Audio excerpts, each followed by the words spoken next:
pensão alimentícia é cobrada quase que em 100% dos casos dos homens, é uma das maiores excrescências da justiça brasileira. É a maior transferência de renda pessoal que existe atualmente. Veja um caso do Neymar e me diga se isso não é um deboche, um avilte, um sarcasmo, uma extorsão legalizada. Neymar paga 80 mil de pensão alimentícia ao filho. O site Fofocalizando dessa segunda-feira conseguiu uma exclusiva sobre o jogador Neymar. O programa mostrou que a relação de Neymar e a ex-Carol Dantas é de muita amizade e respeito. A atração também revelou a pensão que o jogador paga todo mês ao filho. A bolada é de 80 mil reais. 80 mil reais! Isso é ganhar na loteria todos os meses. Como é que a justiça chegou a esse cálculo? Somente se baseando na possibilidade do pai. O trinômio necessidade, possibilidade e proporcionalidade foi varrido para baixo do tapete. O que vale é a possibilidade do pai e ponto final. Todas as exposições em contrário serão revogadas. Ah, mas o Neymar é milionário. Mas e daí? O dinheiro é dele. E qual criança gasta 80 mil por mês? O que diria um casal que ganha um salário mínimo e tem 2 filhos? Claro, argumentarão que o filho do Neymar pode requerer segurança, escola particular, tudo bem. O Neymar pode pagar, mas isso não poderia ser acertado com o pai pagando pessoalmente essas despesas, em vez de depositar uma quantia absurda dessas na conta da mãe?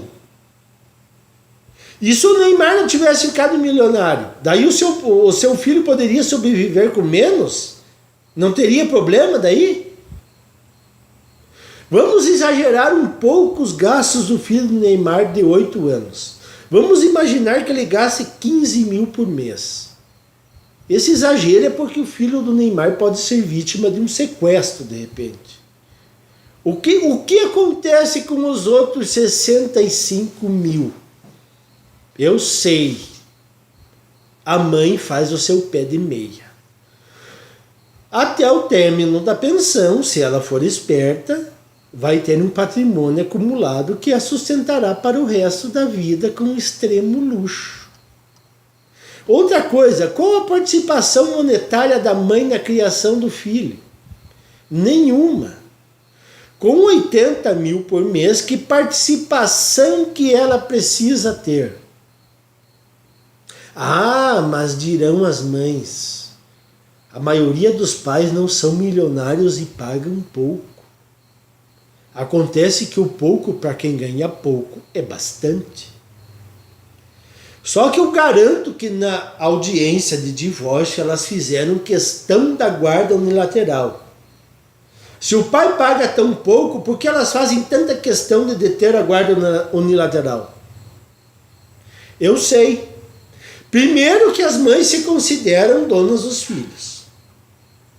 Segundo, que isso serve para postagens em redes sociais, se gabando que são pais e mães ao mesmo tempo.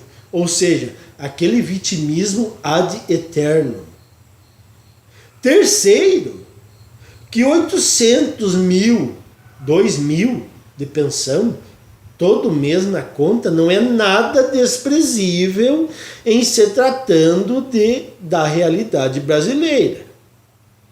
Então temos um cenário perfeito. Fica-se com a guarda dos filhos, recebe-se um dinheiro todo mês para isso, e ainda dá para ficar de churume nas redes sociais. Mas claro que tem outro detalhe. Lógico que para a maioria das modernetes uma pensão de 1.000 é pouco. Claro. Elas compram para suas filhas kits de maquiagem de 300 reais, tênis de 400, roupinhas de 300. Os meninos geralmente custam menos, mas também podem receber roupas e calçados caros. Mas a maioria das vezes nem é isso que acontece. A realidade é que as compras para os filhos são parceladas em carnês a perder de vista. E o resto da pensão serve para cobrir os custos de manutenção de um possível cursinho para a mamãe, uma reforma na casa, a compra de um conjunto de sofá novo, um vestido e um sapato para uma festa, um dinheirinho para uma balada, uma viagem para a praia, etc, etc, etc.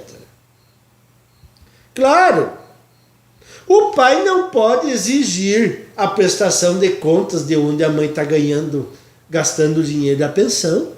Então esse dinheiro é gasto ao bel prazer das mães empoderadas. E tudo isso os pais têm que assistir de mãos atadas. Um circo armado, onde o pai não pode objetar nada. Parece que as coisas estão mudando. Eu tenho visto pais lutando com unhas e dentes na justiça e ganhando algumas migalhas. Mas ainda é um esforço monstruoso e desgastante. Somente um pai com alguma condição financeira e que não admite jogar a toalha pode se dar ao luxo de bancar advogados para lutar contra todo o aparato estatal pró-mulheres. A maioria dos homens simplesmente joga a toalha. É muita despesa, é muita sola de sapato indo em audiências. O pai, ele encontra uma barreira tão intransponível que ele pensa: não, eu não tenho condições de ganhar alguma coisa. Eu reconheço a derrota e viverei com esse trauma para o resto da vida. Meus filhos se afastarão de mim, mas eu não tenho condições de lutar contra esse monstro estatal que privilegia somente as mães. E aí entra o legalismo. Muitos advogados e operadores da justiça simplesmente lavam as mãos e dizem: está na lei. Mas nem tudo que está na lei é justo. Se você aceita as leis simplesmente porque elas são leis, mesmo que injustas, você está dando aval para que mais leis injustas sejam aprovadas ainda em maior número.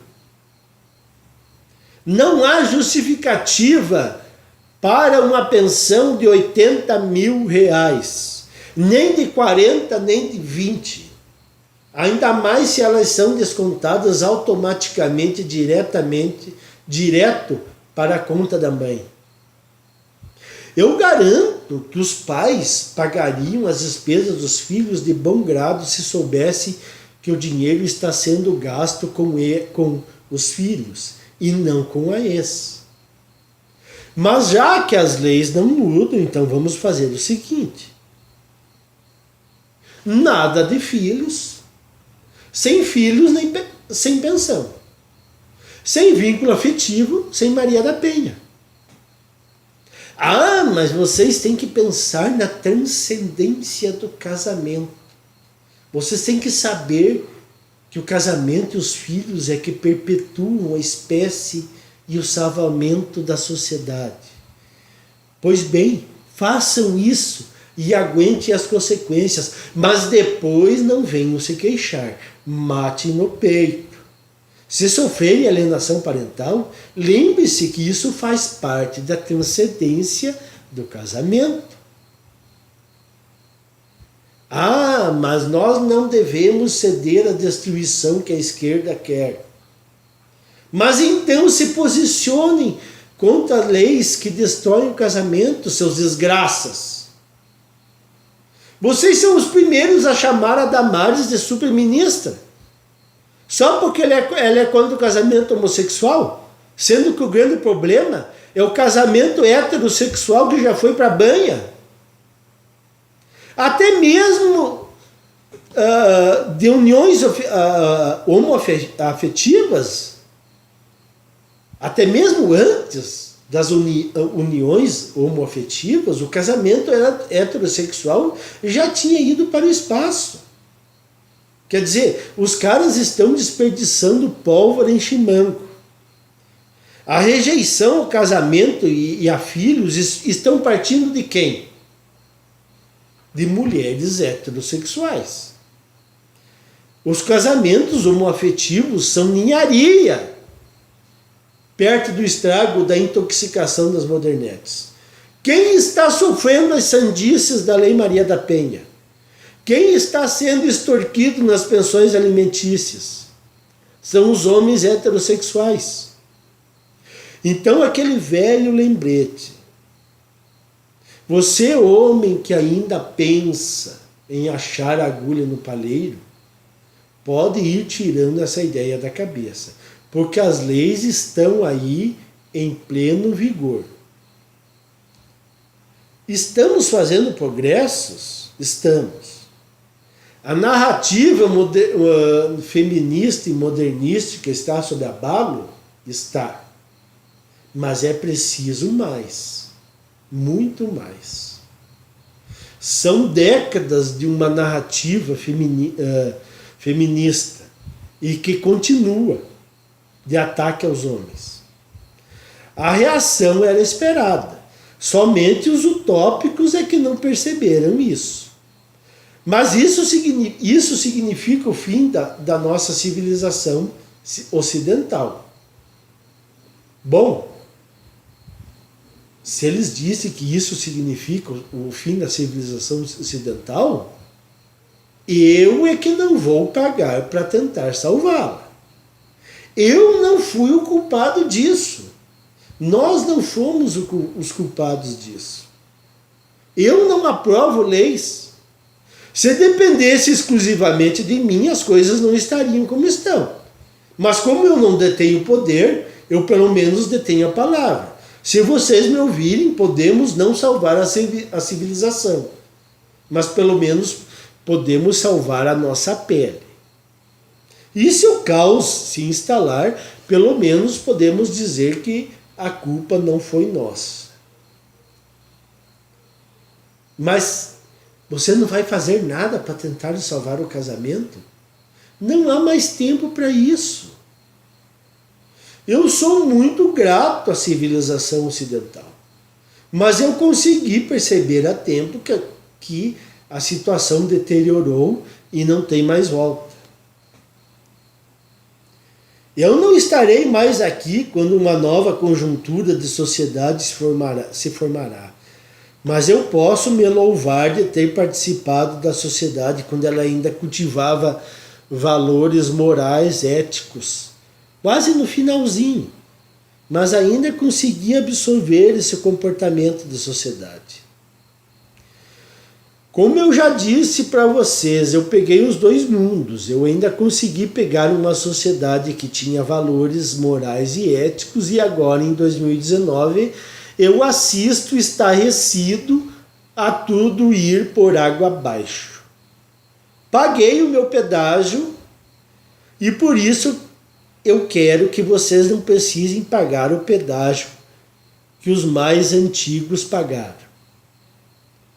Na minha adolescência não tinha internet, celular, WhatsApp, Instagram. Eu lembro que as vizinhas da minha mãe vinham pedindo uma xícara de arroz quando precisavam e todas as vizinhas se comunicavam. E isso tudo acabou. Então, para finalizar, esqueçam o mito do amor romântico. Isto já era. Se vocês insistirem, pode durar um tempo, mas uma hora termina. E se não terminar, é porque você, homem, está engolindo desaforos. Era isso aí, pessoal. Esse é o meu recado por hoje.